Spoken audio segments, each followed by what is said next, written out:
এর আগের দিন ফাটল ধরছিল, কিন্তু ওদিন আমি যাইনি। মাইকিং করে দেওয়া সবাই নিয়েছে, নেওয়ার পর উঠাইছে, কেউ ওঠে না, কেউ ওঠে, অনেকে দাপড়াই দিয়ে উঠাইছে। তা উঠলাম 8টার সময়, ডিউটি চলছে। 8:30টায় কাঁদান গেছে, সারসা জেনারেটর 8:55-তে বিল্ডিং ধসে পড়ছে। সময়টা 2013 সালের 24 এপ্রিল। একটি সকাল মুহূর্তে পরিণত হয় বিভীষিকায়। 1100-এর বেশি মৃত্যু, 2500-এর বেশি আহত, যাদের অনেকে স্থায়ীভাবে পঙ্গু। আজও রানা প্লাজা ট্র্যাজেডির এক যুগ পেরিয়ে গেলেও ধ্বংসস্তূপের সে বিভীষিকা আজও তাড়া করে বেড়ায় মর্তুজাকে। দেড়তাসের খড়ের মতো ভেঙে পড়া কংক্রিটের নিচে চাপা পড়েছিলেন তিনি, যেখানে যমদূতের সাথে লড়াই চলেছে দীর্ঘ 3টি দিন। নিরেট অন্ধকারে সে প্রহরগুলোতে বেঁচে থাকার তীব্র আকুতিতে বাধ্য হয়েছিলেন নিজের মলমূত্র পান করতে। উদ্ধার পাওয়ার পর জীবন ফিরে পেলেও সেই অভিশপ্ত দিনটি তার শরীর থেকে কেড়ে নিয়েছে স্বাভাবিকভাবে চলার ক্ষমতা, উপহার দিয়েছে চিরস্থায়ী পঙ্গুত্ব। তো আমার ওই সময় আমার পাও দুইটা ভীমের তেল একটা আসলে, আর আমার এক ভাগ্নে, আর আমার বিশ্বাস তারা মারা গেছে। আর আমার ভাগ্নে বাইসে আছে এখন। ওখানে বসে তো মানুষের রক্ত মানুষে খাইছে, গোস্ত খাইছে খিদার জন্য, প্রস্রাব পর্যন্ত খাইছে। কত মানুষের কত কান্নাকারি, কত চিল্লি করছে। ধ্বংসস্তূপের নিচে শক্ত ভীমের তলায় চাপা পড়ে থাকা মর্তুজার সামনে তখন দুটি পথ: হাল ছেড়ে দেয়া অথবা অসম্ভবকে জয় করা।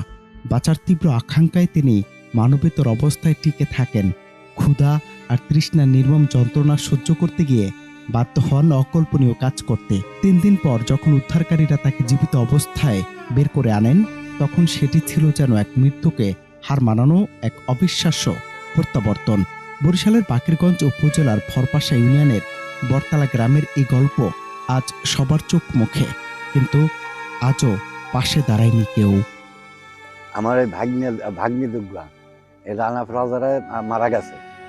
ভাগ্নিয়া বাঁচে আছে, হ্যাঁ পঙ্গু অবস্থায়। যদিও আর কেউ সাহায্য করিয়া যদি একটা দোকান পয়সা করিয়ে দিতে, তাহলে বাচ্চা কাচ্চা লয়ে খাইতে।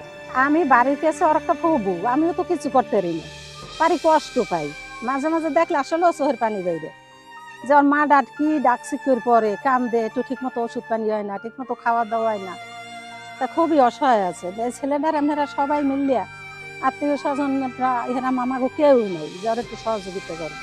রানা প্লাজার অ্যাক্সিডেন্ট করে খুবই অসহায়, কোনো কাজ বাজ করতে পারে না। হাসপাতালের সাদা বিছানা থেকে ফিরে এসে মর্তুজা শুরু করেছিলেন এক নতুন জীবন যুদ্ধ। সামান্য যেটুকু ক্ষতিপূরণ পেয়েছিলেন তা দিয়ে চিকিৎসার খরচ মিটিয়ে স্বপ্ন বুনেছিলেন একটি ছোট মুদি দোকানের মাধ্যমে। কিন্তু নিয়তির নিষ্ঠুর পরিহাসে বৃদ্ধা মা, স্ত্রী আর 2 সন্তানের মুখে অন্ন তুলে দিতে গিয়ে শেষের সম্বলটুকু আজ বিলীন হয়ে গেছে।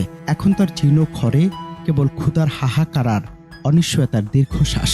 পঙ্গু শরীরে ভারী কাজ করার শক্তি নেই, অথচ দুবেলা দুমুঠো ভাতের দাবি মেটানোর দায়ভার তাকে প্রতিদিন তিলে তিলে মারছে।